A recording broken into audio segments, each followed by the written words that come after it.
Alors, après avoir parlé de transparence, après avoir parlé répression de la fraude fiscale, je voudrais qu'on termine sur ce qui fait le titre de notre table ronde, sur les intermédiaires. Alors, quelques chiffres d'abord. En matière de contrôle fiscal, on a 50 000 contrôles fiscaux par an, environ. Là-dessus, il y en a environ 1000 qui sont transmis par la commission des infractions fiscales au parquet. Et puis, in fine, on a donc un certain nombre de condamnations, dont environ une soixantaine à de la prison ferme. Il faut savoir que ce contentieux-là, quand il débouche sur des peines de prison ferme, c'est souvent sur des petits acteurs par rapport à un certain nombre de gros contentieux fiscaux. Et la question avec laquelle on reste, je n'ai pas le détail, mais c'est combien d'intermédiaires sont condamnés ? Combien de commissaires aux comptes qui ont certifié des comptes frauduleux, combien d'avocats d'affaires, d'avocats fiscalistes, etc., ont fini effectivement derrière les barreaux pour avoir contribué à truander l'État de millions d'euros. Alors on sait que l'expert comptable de M. Wildenstein est aujourd'hui derrière les barreaux, mais je pense qu'il fait plutôt exception. Alors au cours des derniers mois, on a des signes encourageants, disons, vers la fin de cette impunité. Les mises en examen du BS France, du BS Suisse. Dans l'affaire HSBC aussi, il y a la justice qui a mis son nez. France Offshore qui a été aussi reprise par la patrouille.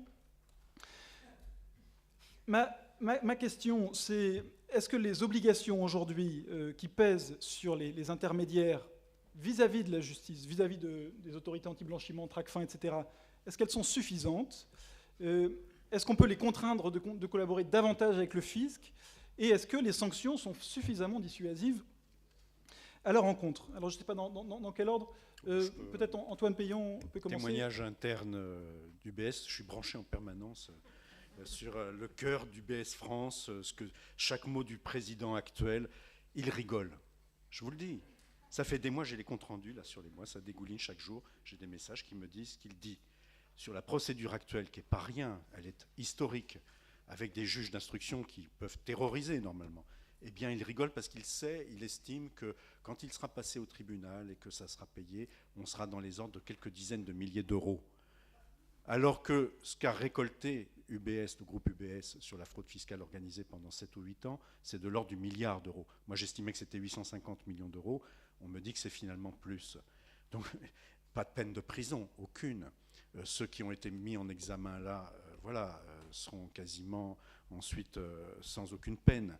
Et c'est d'ailleurs le droit français qui fait qu'il n'y a pas de peine sérieuse sur la fraude fiscale en elle-même. Il faut des délits connexes, il faut de la criminalité attachée pour qu'il y ait des sanctions. Donc voilà, un délinquant, disons, quelqu'un qui est en charge aujourd'hui d'une structure délinquante et qui rigole et qui fait de la communication sur ça, sur le fait qu'il ne craint rien, à juste titre. Et la fraude fiscale dans le code pénal est punie au même titre que le vol. C'est 5 ans d'emprisonnement, jusqu'à 5 ans d'emprisonnement. Est-ce que c'est dans la pratique des magistrats que... Non, ce que me disent les magistrats instructeurs, c'est qu'en plus les magistrats, les juges du siège, sont très très ignorants en fait en matière de délinquance financière en général. Ils sont d'ailleurs confrontés à d'autres types de délits, voire des crimes qui font qu'ils relativisent énormément la gravité de ce qui est de la délinquance financière. Et qu'en conséquence, ils ne prononcent pas des peines qui sont à la hauteur, du point de vue des instructeurs en tout cas, à la hauteur des dégâts produits par ces délits.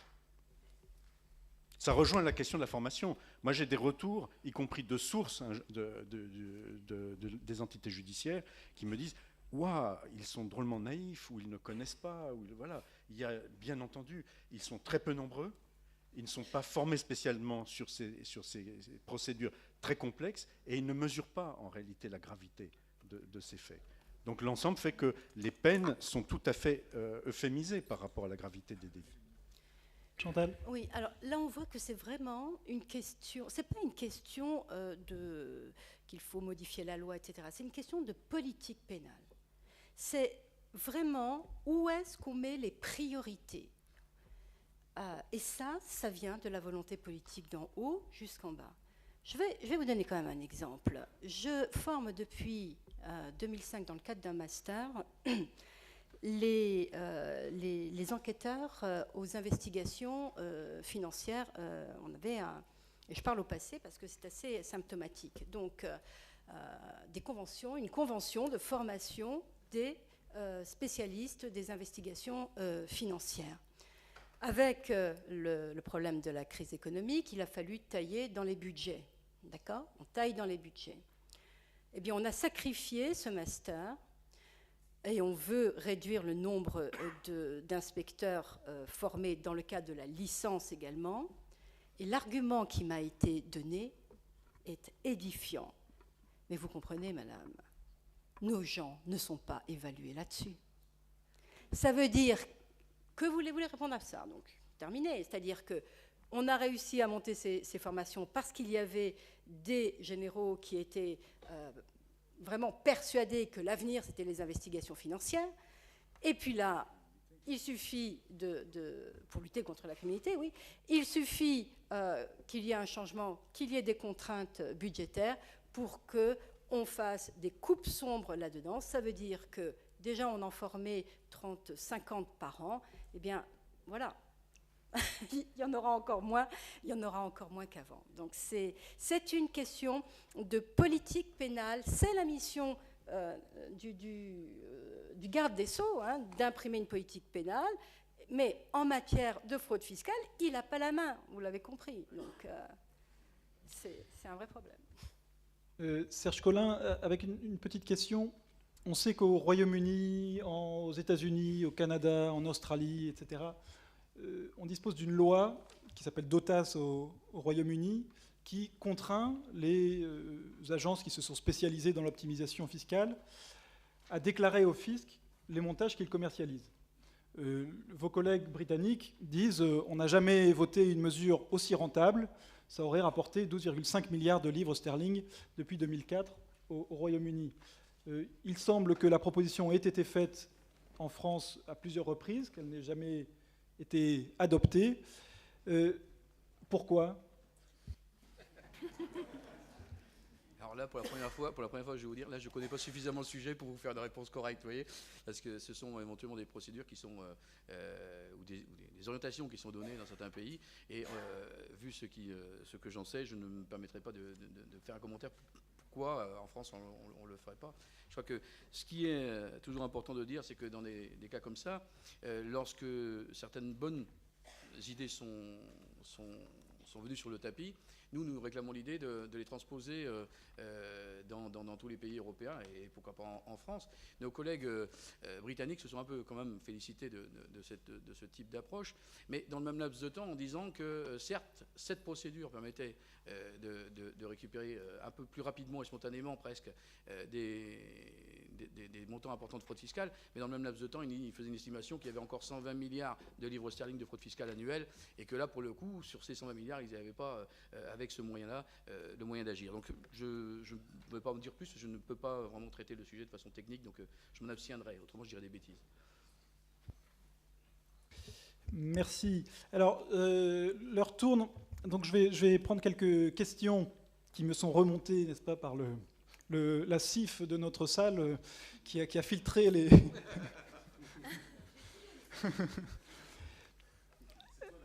C'est moi la CIF. Alors, je vais commencer par les questions un peu techniques. D'abord, peut-être deux questions à Chantal Cutajar. La première sur les bénéficiaires effectifs, et notamment ces montages de trust. On sait que sur ces écrans juridiques, on est ou bien un propriétaire de l'écran juridique, ou bien un mandataire. Pourquoi ne pas obliger le mandataire à se déclarer comme tel, sous peine de sanction pénale?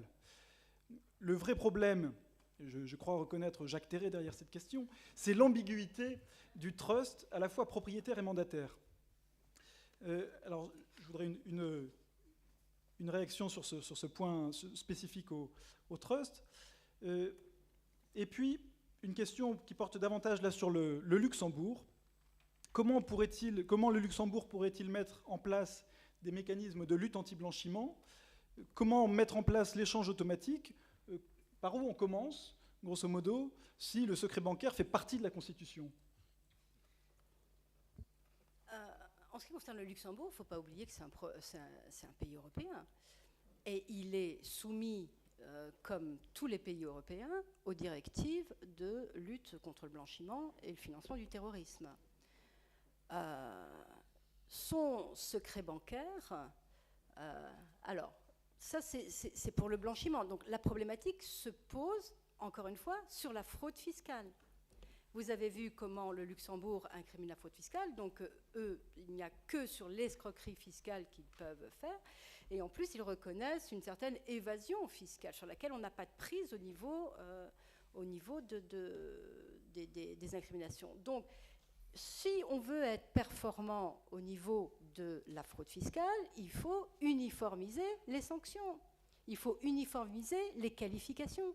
Tant qu'on ne le fera pas, eh bien, ils pourront continuer à arguer du secret bancaire, parce qu'on n'est pas dans un domaine où ils ne peuvent pas le faire prévaloir. Oui, Antoine Peillon. Ce que j'ai vu, y compris en Suisse, c'est que remonter aux bénéficiaires ou à l'ayant droit final, quand on est sur des affaires criminelles, ça se fait. En Suisse, il y a l'obligation depuis quelques années de remplir ce qu'on appelle le formulaire A. C'est ce qui fait d'ailleurs que M. Cahuzac n'arrive pas à échapper, n'échappera pas à toutes les investigations. C'est que les banques aujourd'hui, elles ne jouent pas avec ça, et aucun intermédiaire financier ne joue avec ça, est obligé de quelque part consigner quand même à qui il a affaire. Parce qu'il s'agit là de questions de terrorisme. Tout ça est né bien sûr des attentats du 11 septembre, et que donc pour ce qui concerne la motivation judiciaire sur la criminalité et le terrorisme, là on y arrive. Après on met de côté, et justement on extrait tout ce qui est de la problématique de l'évasion fiscale sur lequel en fait il y a une tolérance. Et là beaucoup plus difficile de remonter à l'ayant droit final. Le Luxembourg, moi j'ai un témoignage à vous donner. Le Luxembourg c'est un pays européen, mais c'est un pays de tous les Européens.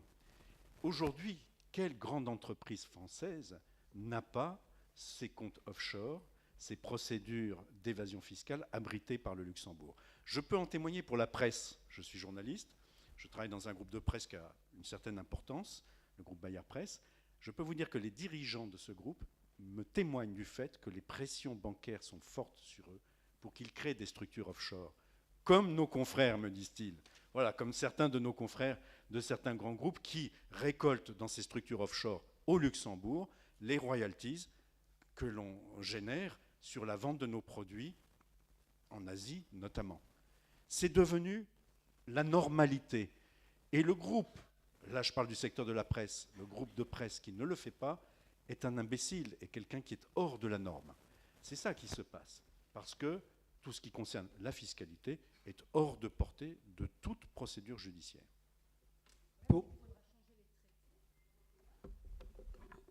Il faudra changer le traité européen pour pouvoir légiférer là-dessus, hein, parce que tout ce qui relève de la loi, la fiscalité ne relève pas du législateur européen. Donc on est vraiment là sur une question fondamentale de se dire qu'est-ce que la fraude fiscale? Est-ce que c'est de la criminalité financière? Ben, si c'est oui, à ce moment-là, on harmonise et on intègre dans le dispositif lutte anti-blanchiment. C'est absolument. Par rapport à la question posée par Antoine Peillon des implantations au Luxembourg, la dernière étude qu'on a faite avec le CCFD montre que les 50 plus grands groupes européens ont au Luxembourg environ 570 filiales, c'est-à-dire à peu près le même nombre qu'en Chine. Voilà, c'est pour vous donner un ordre de grandeur. Alors, je vous donne la parole à la fois pour dire un mot sur ce que vient de dire Antoine Peillon, et puis pour vous poser une question là aussi un peu technique sur doit-on obliger l'administration des douanes et l'administration fiscale à agréer ou à normer les logiciels comptables avant leur emploi? Ce serait bien ça. Alors oui, d'abord c'est effectivement l'administration des douanes ou l'administration fiscale. Il faut savoir déjà que nous n'avons pas les mêmes structures un peu partout en Europe, hein. Il y a des douanes qui sont séparées de l'administration fiscale, d'autres qui ont fusionné depuis des années. Donc voilà, déjà c'est l'ensemble, je dirais, des collègues qui sont chargés de ce type d'approche qu'il faut voir. C'est une logique un petit peu de certification d'un logiciel. On donne quasiment, après une expertise parfois trop rapide, une sorte de blanc-seing à l'outil informatique utilisé. Et comme le disait Mme Cutajar tout à l'heure, on se retrouve avec des logiciels qui sont tellement bien foutus qu'à un moment donné, on les voit déraper spontanément en oubliant 30% des recettes d'une entreprise. Donc nous ne sommes pas, là je vous dis franchement, nos positions à nous, syndicalement au niveau de l'Europe, nous sommes contre toute approche de ce type de certification. Parce que nous nous lions après les mains dans les conditions éventuellement du contrôle. C'est ce qui, je dirais, se gère aujourd'hui, par exemple, par les procédures, ce qu'on appelle le rescrit fiscal en France. C'est-à-dire qu'une fois que l'administration fiscale aura pris position, y compris dans ce type éventuellement de certification, je dirais, eh bien, nous nous lions après par l'impossibilité de remettre en question ce que nous avons donné comme blanc-seing, quelque part. Donc, franchement, on est contre cela. Permettez donc un commentaire par rapport à ce que disait M. Payon et Mme Cutajar à l'instant. S'il y a bien une chose, et moi j'en terminerai sur ce point-là, vraiment, s'il y a bien une chose qui nous importe pour pouvoir lutter efficacement contre une fraude à la loi fiscale, c'est d'abord que la loi soit bien faite. Ce serait une bonne première chose, ça. Et pour que la loi soit bien faite, il faudrait aujourd'hui qu'elle soit dans un cadre européen, défini, harmonisé en matière de fiscalité. Et l'impossibilité aujourd'hui est dans la règle de l'unanimité des pays, des 27, vous vous rendez compte, des 27, avec une disparité de fiscalité énorme. Vous imaginez Chypre ou la Lituanie ou l'Estonie rentrer spontanément dans une vision de l'impôt à la française? Le Luxembourg non plus. Et le Luxembourg non plus, bien sûr, mais je me permettais de citer d'autres, parce qu'on ne va pas stigmatiser nécessairement sur les mêmes. Mais la vraie question, elle est là. Et je crois que foncièrement, lorsqu'il y a eu le projet européen de la monnaie unique européenne, on est passé par le système du serpent monétaire, là, vous savez, et petit à petit, tout le monde a consenti à encadrer les dévaluations, y compris spéculatives, des monnaies pour arriver à une monnaie européenne unique. Dans le même laps de temps, il aurait fallu faire la même démarche du serpent fiscal pour harmoniser les politiques fiscales, notamment des bases d'impôt sur le revenu et d'impôt sur les sociétés, etc. Et ça ne s'est pas amorcé du tout. Ça fait 15 ans qu'on a écrit là-dessus. Ça faisait 15 ans qu'on disait que le risque était grand de voir, du fait de la déconnexion de souveraineté sur ces deux leviers en même temps, il y aurait un risque, à un moment donné, majeur de voir se déclencher une crise liée à la concurrence fiscale, qui serait une déflagration quelque part aussi à travers le risque d'évaluation de la monnaie, remise en cause même de l'euro. Je crois que foncièrement, de tout temps, historiquement, tout groupe humain qui s'est constitué, on peut remonter à Babylone, comme on le disait tout à l'heure, et qui s'est voulu une gouvernance politique, a géré ces deux leviers en même temps. À partir du moment où il y a eu le choix d'avoir l'unité monétaire sans avoir derrière la maîtrise au niveau supranational d'une politique fiscale commune, nous prenions les risques de cette crise. Et une partie de la crise aujourd'hui est liée à cette déconnexion. Je le dis solennellement parce que c'est une analyse que nous avons faite il y a longtemps, et aujourd'hui je crois qu'on va en faire la démonstration, et que même aujourd'hui le FMI finit par comprendre qu'il faut arriver à une harmonisation fiscale européenne.